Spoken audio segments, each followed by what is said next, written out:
Everybody was ordered down to the shelters.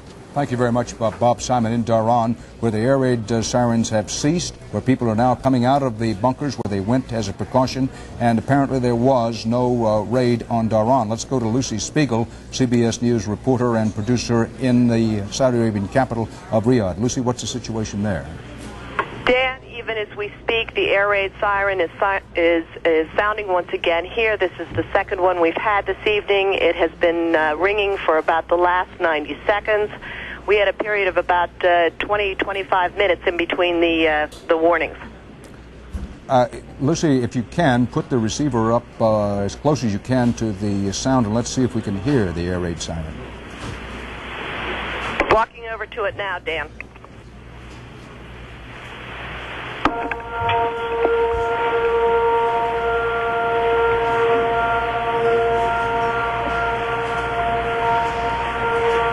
In the old city of caravans and desert people, Riyadh, now a modern capital of Saudi Arabia, live from Riyadh, the sound of air raid sirens tonight as war is underway in the Middle East. Marlon Fitzwater at the White House a short while ago said that, quote, the liberation of Kuwait, unquote, is underway. What has been called Desert Shield is now, in Fitzwater's term, the U.S. official military term for the offensive against Iraq. The siege of Iraq and Kuwait is now called Operation Desert Storm. The President of the United States is scheduled to speak to the nation about an hour from now. A squadron of F-15E U.S. fighter bombers took off from central Saudi Arabia, headed north. And according to an official U.S. military spokesman, they were headed to make strikes against Iraq and or Kuwait. Continuing reports of cruise-type missiles being fired, we believe, from ships in the area at targets in Iraq and or Kuwait.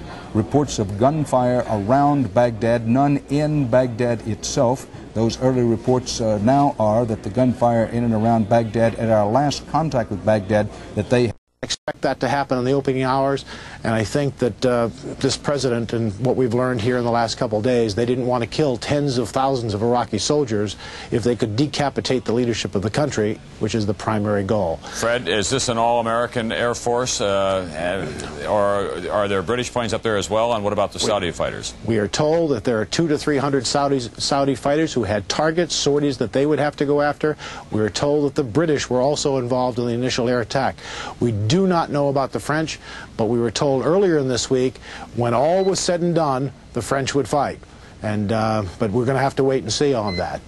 I would expect, Tom, that we're not going to hear in the 9:30 briefing from Secretary Cheney and Chairman of the Joint Chiefs, Colin Powell. We will not hear a great many details because, quite frankly, they're running this war from Riyadh, and a lot of details are not going to come this way, at least for the next 24 hours, and certainly will not be released to the public. All right, there are additional reports now coming out, Fred, that there is heavy bombing going on in and around Baghdad, so it is the massive attack that you have described for us. Colonel Harry Summers in Washington, D.C. has been consulting for NBC recently. He is a military affairs expert. Does this all add up for you, Colonel Summers? Well, he may have stepped away to make some telephone calls to find out what is going on. Colonel Summers, you heard Fred Francis? I did, sure did. And as your earlier question, I think it's really coming down to the plan that we've discussed earlier and pretty much right down for the scenario that everybody's been talking about. All out. Get as much damage done as you possibly can. Go on for maybe a couple of days. Exactly so. It's command and control facilities. Establish air control, which is essential for everything that follows. I think it's just going right down the list. All right, Colonel Summers, we're going to go to Saudi Arabia right now. NBC's Mike Betcher is on the Air Force from there. Mike, what do you have? Well, we understand from a colonel in the Saudi Joint Information Bureau here at the hotel that there has been no retaliation in Saudi Arabia by Iraq. No missiles have struck Saudi territory. No planes have made it across the border from Kuwait to here. So far as we know, so far as this colonel has told us, there has been no retaliation inside Saudi Arabia yet. And what about the success of the attacks within Kuwait and Iraq? Can he give you any judgment on that? We're trying to get that now. I have nothing on that yet. Okay, we're going to go to Martin Fletcher in Israel. The last time we talked to him, Martin said there was an advisory to keep your gas mask at the ready. Any additional or higher order of alert in that country? No higher order of alert, Tom, but we did find out that President Bush did call Prime Minister Shamir early this evening to warn him of the American attack on Iraq. And it was a result of that. Shamir went on television to warn Israelis, not that the attack would happen, of course, to give the game away, but to tell them, to reassure them that Israel was in a perfect state of readiness and could repel any Iraqi attack if it came. Since then, there's been a state of emergency declared in Israel. People have been advised to stay in their homes. Only essential personnel should be out in the streets. Of course, that's not very difficult. Right now, it's 2 o'clock in the morning here.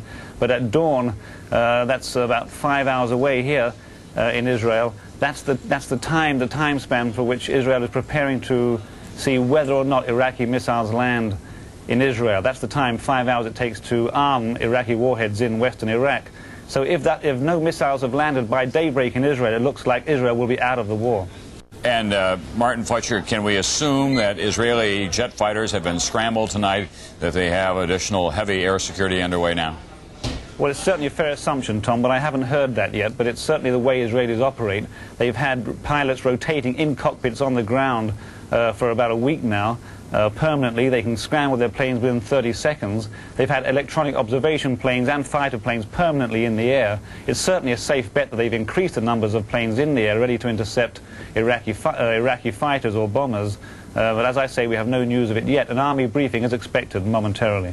Okay, we'll hear back from you after that time. Martin Fletcher, who is in Israel tonight, of course, that has been one of the many unknown factors here. It is potentially so explosive because the Iraqis promised to bomb Israel. The hope on the part of the Iraqis would be that they would be able to then drag Israel into the war.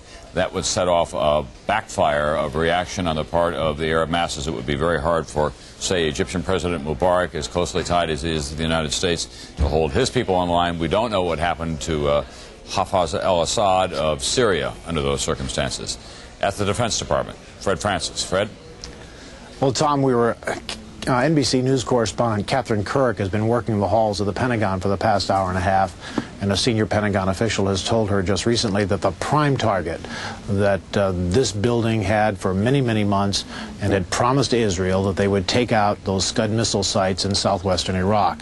We do not know whether that has been successful, but we continue to hear from Martin Fletcher in Israel that there are no air raids, and so we presume that all of American technology and all of American targeting were focused on those missiles just across the Jordanian border in southwestern Iraq, and that was one of the prime targets.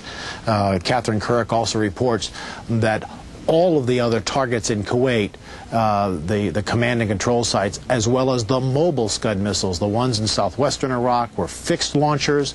They have mobile missiles in Kuwait. Those were also prime targets. So it does not surprise me what Michael Betcher reports, that the missiles fired, there was nothing fired into Saudi Arabia, and it does not surprise me that Saudi Arabian airspace has been violated. You must remember, Tom, there are 2,200 American fighters and bombers based on the Arabian Peninsula and or in the seas just around them. Roughly 1,700 in the Arabian Peninsula and 400 to 500 on Navy carriers, 3 in the Red Sea and 3 in the Persian Gulf. A tremendous, absolutely tremendous collection of air defense, and so it doesn't surprise me that for the moment nothing has been fired into Saudi Arabia. Tom? All right. Fred Francis, thanks very much. Again, we have a very substantial Arab source within the Arab diplomatic community saying that in his 9 p.m. speech, the president will offer to stop for anything for a few hours or up to a day to give Saddam Hussein a chance to pull out of Kuwait, or else, having demonstrated to him the kind of damage that he can invoke. Fred Francis, let's go back to you for a moment. We've been hearing now from Mike Betcher tonight, from Martin Fletcher in Israel, from everyone. It is the great unthinkable on the minds of us all. What happens if he gets off some kind of a gas attack? Realistically, what are they saying about the Pentagon, about the chances of that being effective on the part of Saddam Hussein? Well, there are 2 levels of this, Tom. The first level, both the Israelis and the CIA have said repeatedly that Iraq has never demonstrated the ability to use chemical warheads on his long-range or his medium-range missiles. He's never demonstrated that ability. And even if he were able to